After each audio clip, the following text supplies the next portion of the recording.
I'm currently attending a night course at a local college. It takes me an hour to walk back to my apartment, but I don't mind walking alone at night. It gives me time to clear my head after class. I've spent the past few weeks like this, walking down the long road, never having a reason to be on edge.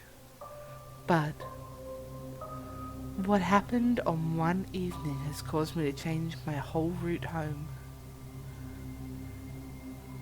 It was a weeknight, and I was walking down the usual street that leads to my apartment. The sky was cloudy, and I could hear the sounds of thunder in the distance. The street was devoid of traffic, and there was not a single person within sight. I turned a sharp corner at the end of the road.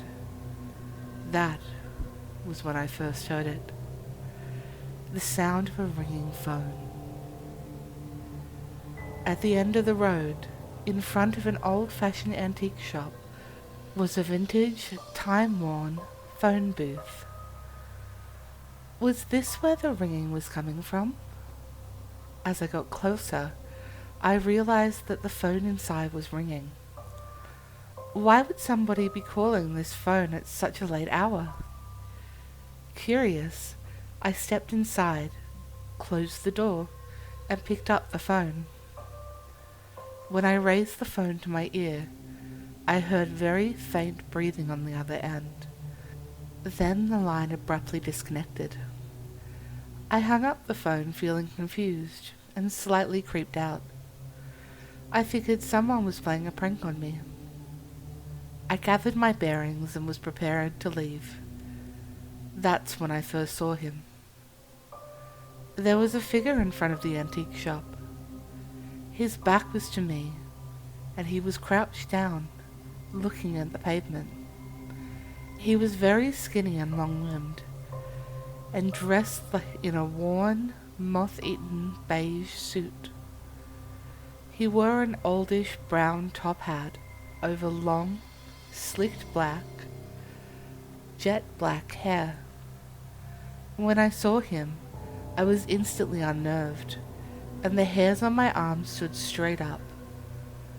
Then I did something that I still regret. I opened the door, leaned out, and asked the man if he was all right. He didn't answer back. He remained absolutely still. After what felt like an eternity, he turned around, ever so slowly. His face was shrouded in shadow, looking directly at me. Then something dreadful happens that still frightens me even now. He dropped on all fours and crawled towards the phone booth with unnatural speed. Frantically closed the doors as he bashed the palms of his skeletal hands against the glass.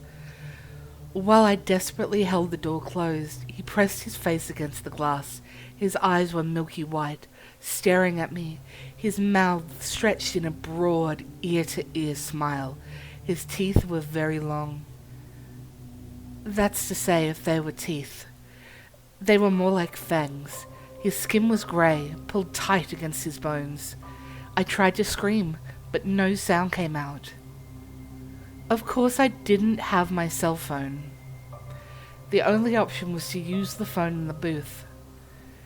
It took an unbearable amount of time to dial 911 due to the phone processing a rotary dial.